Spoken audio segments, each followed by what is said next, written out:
Hi and welcome back to Property Management Transform. I'm Fiona Blaney, your super coach, and this week we're working with Sam McLean, our homegrown editor and founder of Elite Agent, on what it is to really build customer relationships and understand the personality profiles behind them. Quite frankly, Sam's going to take you through the notion that, you know what, if they like you and trust you, they're going to be more inclined to use you. Let's take a look at what Sam has to say. What Hannah talked about today is a lot of the really practical stuff that you need for business development in property management. What I'm going to talk to you about is some of the psychology behind it, so some of the strategies that we used to use in winning over big clients with multiple stakeholders, which is actually just as relevant in winning a property management listing as it is winning a big corporate job. And I want you to think all the time of the people that you're dealing with and an iceberg. So an iceberg is what sank the Titanic. When you are meeting a person for the first time, you are seeing the tip of the iceberg.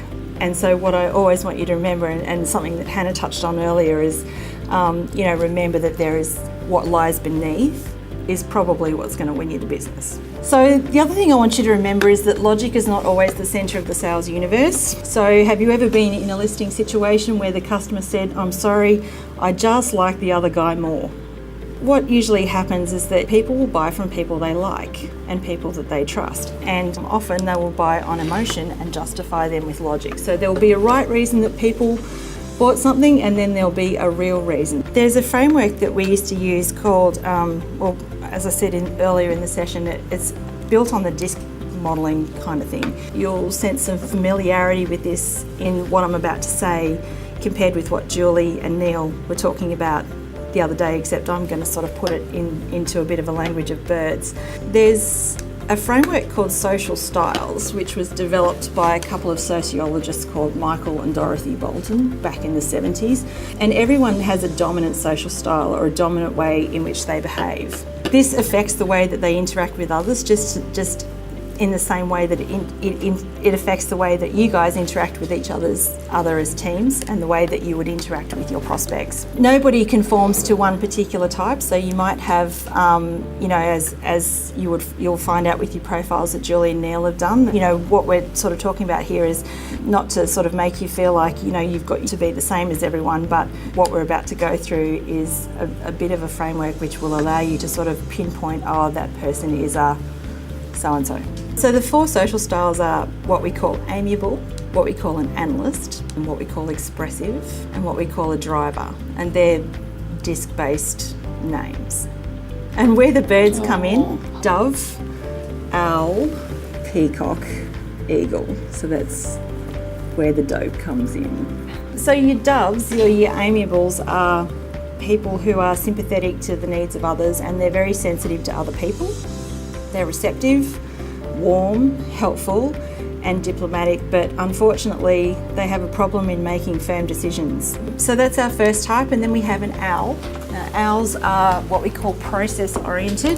They have a precise, diplomatic, systematic approach to their work. They make decisions once they've researched the facts. Unfortunately, they can be a bit negative and nitpicking. Then we have peacocks, who are very action oriented. Now, peacocks, they look at the big picture.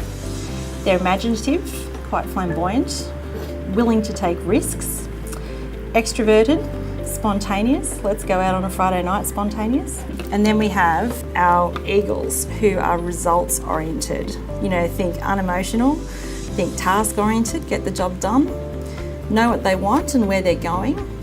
They like people to get to the point quickly. And what's interesting about drivers is they're very confident in themselves and they're willing to take calculated risks. You can definitely see that, strongly that, like if you look at some celebrities, they definitely have a definite sort of path that they follow. If I just go back to who they are, we've got amiable, who are people-oriented, analysts, which are process-oriented, expressives, which are action-oriented, and drivers, which are result-oriented. If you were selling to a people person, remember that they are people that like acceptance. They like to have their feelings recognised. They like security. They like safety. And they like to feel loved. Analysts Remember, they're process oriented, so they like recognition of their expertise. I'm not sure I've ever sat in front of an accountant who hasn't liked to be recognised for their expertise, particularly in the area of tax. And they like perfection and correctness. So remember, because they're kind of they can be a bit nitpicky. Then we have our expressive people, so they like fun and enjoyment and independence and sort of prestige and status oriented. And then you've got your drivers who like to be in a position of power. They also like prestige and status to a degree, and they're keen on wealth and results. So how do we sell to these people? So number one, with an amiable, like the word that I want you to write down here is guarantees. Amiables, remember, they like acceptance and love, and they're not very good at making decisions. If they're not good at making decisions, then if you come up with an amiable in a listing presentation, then you need to de-risk. And so sometimes people will offer, I've heard of 100% money back guarantees and things like that, and that may be a way of de-risking for them. But also, they're the people that want to be your friend. So they're the people that I'd be offering my mobile phone number to. Call me anytime, day or night. I'm here for you. To make them literally feel the love. And then you've got your analysts. Now, the way I would sell to these guys is by providing them data. That's what they understand, that's what they like. And so that's when I'd be getting my CMA out, that's where I'd be getting my hyperlocal info out, that's where I'd be doing all that sort of thing if I was selling to an analyst, and that's what I'd be doing first. So that's about providing quantifiable evidence to them in your listing presentations that you had the lowest vacancy rate, you had the lowest arrears rate, you have the best average rent. With expressives, the word is testimonials. So remember, expressives are out there and they actually care what other people think. So if you're selling to an expressive or a salesperson, actually there's a well-known quote that's kind of like, if you're a salesperson selling to a salesperson, it's really easy if you're good. So, because another salesperson will appreciate how good you are. You've just got to follow through on your actions, as Hannah said.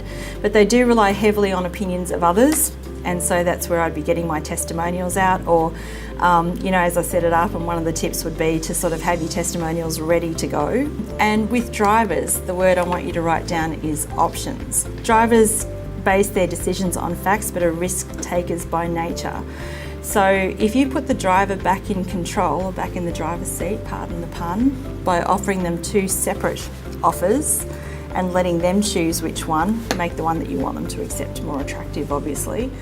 But when we were sort of coming up against a driver in these big proposals, we would always make sure that there was like a really risky option for them and a really unrisky option for them, because generally they like to think that they're in control of their own upside. So they're the four things. So remember, amiable, provide them guarantees, analysts provide data, expressives provide testimonials, and drivers provide options. Now, how do you figure out who's who in the zoo? Well, you've probably seen this a million times, your comfort zone and where the magic happens.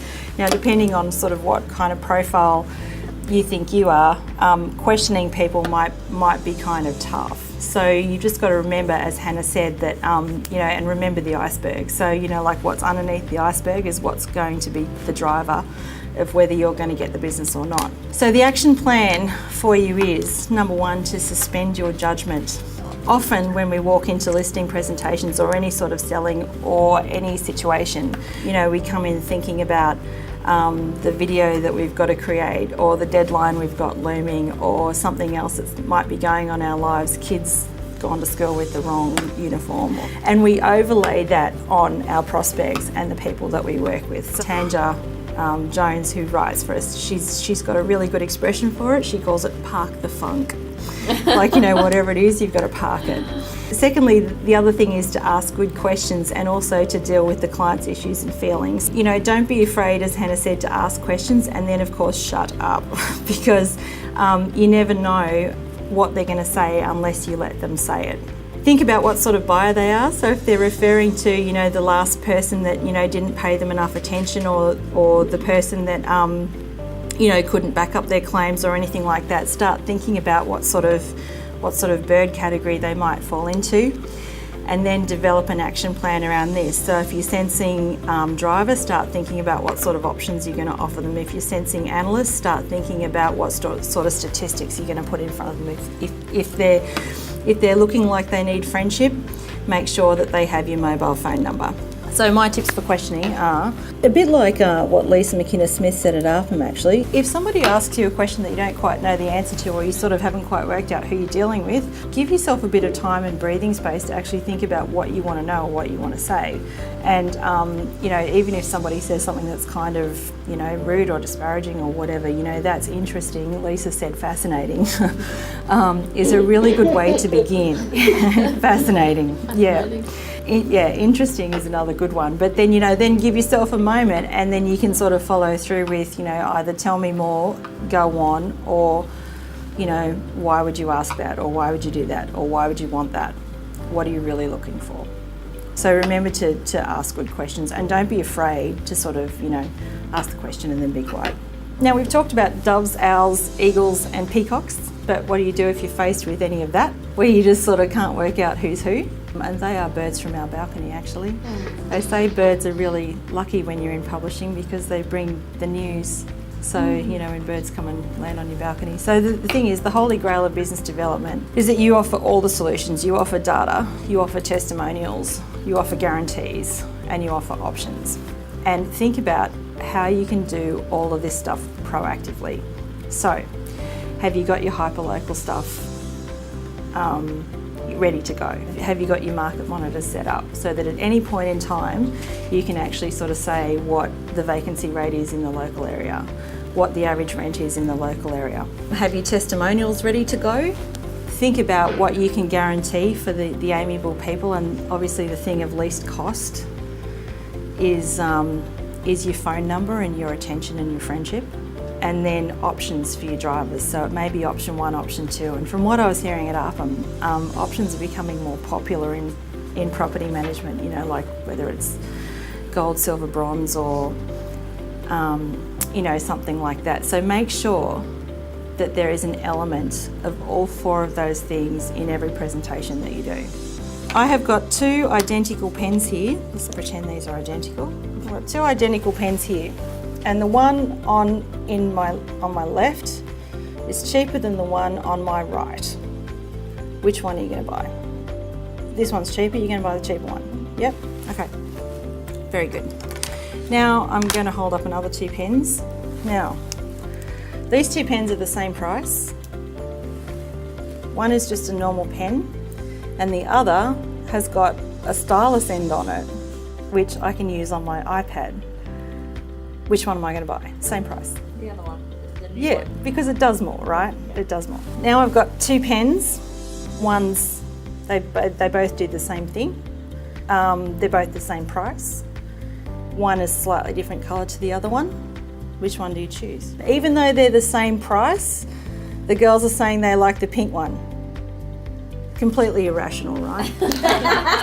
Now I'm going to show you 2 pens. One of them is branded with RAD, and one of them is branded Elite Agent. Same price. Which one are you going to buy? Elite brand. Yeah. Yeah, again, we're sort of going back to that, what does it say about me? Last but not least, I'm holding up 2 pens here. One is branded, again, RAD. One is branded Rock End.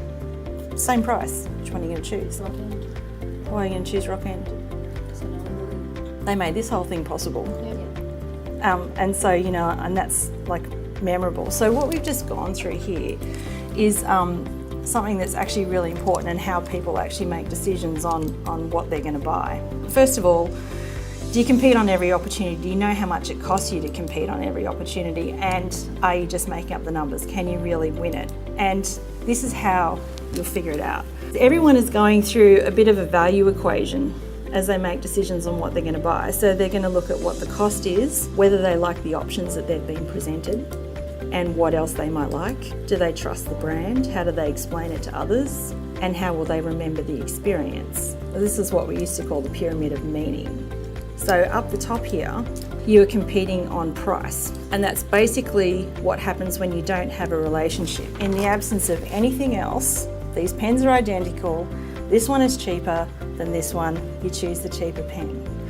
And so like if the customer doesn't know, has no other knowledge of you outside of that, they're going to choose the cheaper brand. Now, how would I have possibly known that everyone in here was going to pick the pink pen? Over on the right-hand side, the black circles are what you know about the customer when you do have a relationship with them. How we used to think about this in terms of is if we didn't have a relationship with these people, we kind of wouldn't bid because we wouldn't know what was going on beneath the surface of the iceberg. When you don't have a relationship and someone comes in and says, would you like to bid on this? It's a $2 million piece of business, it's kind of juicy, that would add a lot to the bottom line. But you're just making up the numbers because you have no knowledge of what else is going on. You don't know whether they like pink, you don't know whether they're brand conscious, you don't know how they perceive your brand. Remember the right reason and the real reason that people buy. How is the experience memorable? Like, have they had a good experience with you before versus someone else? There are no winners in a price war, only survivors. We can clearly see how the transformation program is really starting to work together, as Sam McLean brought to us an integrated philosophy using Julie Davis and Neil Williams from Agent Dynamics personality assessment into the fore with understanding our clients and working with them to build better relationships. During our next week's session, we'll be working with Sarah Bell, who'll take that to another level again as we work with how do we deal with those conflict situations? How can we minimise their impact, or how can we potentially eradicate conflict altogether? If you want to find out more, jump online to www.eliteagent.com.au/transform and you can catch up on the sessions and keep involved. We look forward to working with you next week.